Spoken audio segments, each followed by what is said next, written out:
নজর রাখবো পরবর্তী সংবাদে। লোকসভার প্রাক মুহূর্তে কার্যত বাংলার ডিজিপি পদ থেকে সরানো হয়েছিল রাজীব কুমারকে, এবং সেই জায়গায় দাঁড়িয়ে এবার রাজীব কুমারের অপসারণের পর বাংলার ডিজিপি পদে বসলেন বিবেক সহায়। বাংলার সরকারের কাছে তিনজনের নাম চেয়েছে জাতীয় নির্বাচন কমিশন। তবে সূত্রের খবর যে কমিশনের নজরে রয়েছে একাধিক পুলিশ কর্তা। এই বিষয়ে জানার চেষ্টা করব, আমাদের সাথে রয়েছে কলকাতার প্রতিনিধি অঞ্জন শুকুল। কি বলছে শুনবো। অঞ্জন বাবু, প্রথমে আপনাকে নিউজ ভ্যানগার্ডের পর্দায় স্বাগত। রাজীব কুমারের কিছুক্ষণ আগে আমরা খবরটি সম্প্রচারিত করেছিলাম যে বাংলার ডিজিপি কে সরানো হয়েছে, তো সেই জায়গায় দাঁড়িয়ে এবার রাজীব কুমারের পর এবার ডিজিপির পদে বসানো হয়েছে বিবেক সহায়কে। কি বলবেন এই বিষয়ে? দেশের লোকসভা ভোট ঘোষণার 48 ঘন্টার মধ্যেই জাতীয় নির্বাচন কমিশনের কড়া পদক্ষেপ।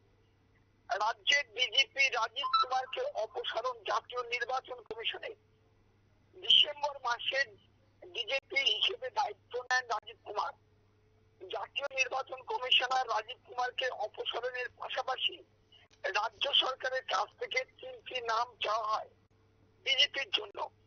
রাজ্য সরকারের পক্ষ থেকে 3 জনের নাম দেওয়া হয় জাতীয় নির্বাচন কমিশনকে।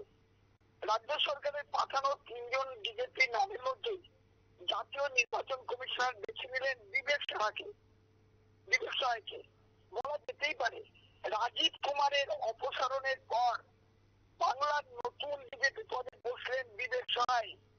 জাতীয় নির্বাচন কমিশন সূত্রে জানা গেছে কমিশনের নজরে রয়েছে আরো একাধিক পুলিশ কর্তা।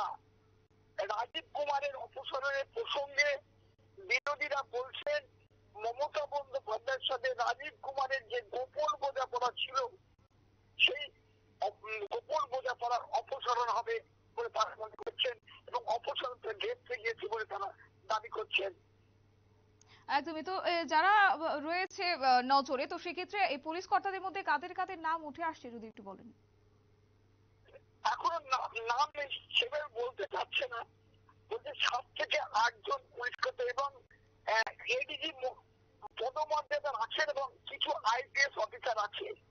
যেমন বলা যেতেই পারে যেহেতু শাহজাহানের ক্ষেত্রে যারা গড়িমসি করেছিল, যে সমস্ত পুলিশ আধিকারিকরা এই ঘটনাগুলো চাপা দিয়েছিল, তাদের নজরেও কিন্তু জাতীয় নির্বাচন কমিশনের নজরে কিন্তু তারা নিয়েছে বলে আমরা সূত্র মারফত জানতে পেরেছি। একদম। এই যে নির্বাচনী ঘোষণা হওয়ার 48 ঘন্টার মধ্যে প্রশাসনিক এক প্রকার রদবদল জাতীয় নির্বাচন কমিশনের, তো সেই বিষয়টিকে আপনি কিভাবে দেখছেন? দেখো, শুধু আজকে নয়, 2011 সালে 2019 সালে এই রাজীব কুমারকেও কিন্তু সরানো হয়েছিল। কারণ রাজীব কুমারের সাথে কিন্তু মমতা বন্দ্যোপাধ্যায়ের অতি ঘনিষ্ঠ সম্পর্ক।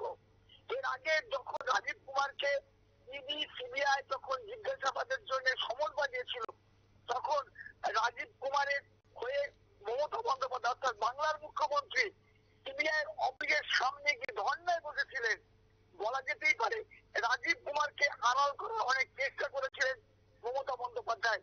সেই জন্য নির্বাচন কমিশনে এই কড়া পদক্ষেপ নিয়েছে বলে আমরা সূত্র মারফত জানতে পেরেছি। একদমই। অসংখ্য ধন্যবাদ অঞ্জন বাবু আপনাকে। কথা বলছিলাম আমাদের কলকাতার প্রতিনিধি অঞ্জন শুকুল আমাদের সাথে ছিলেন, বিস্তারিত তুলে ধরেছেন। অর্থাৎ এই ক্ষেত্রে লোকসভার প্রাক মুহূর্তেই এবার বাংলার ডিজিপি কে সরানো হয়েছে, সেই জায়গায় দাঁড়িয়ে এবার তার পদে বসানো হয়েছে এবার বিবেক সহায়কে, এবং বাংলার সরকারের কাছে ইতিমধ্যে 3 জনের নাম চেয়েছে জাতীয় নির্বাচন কমিশন।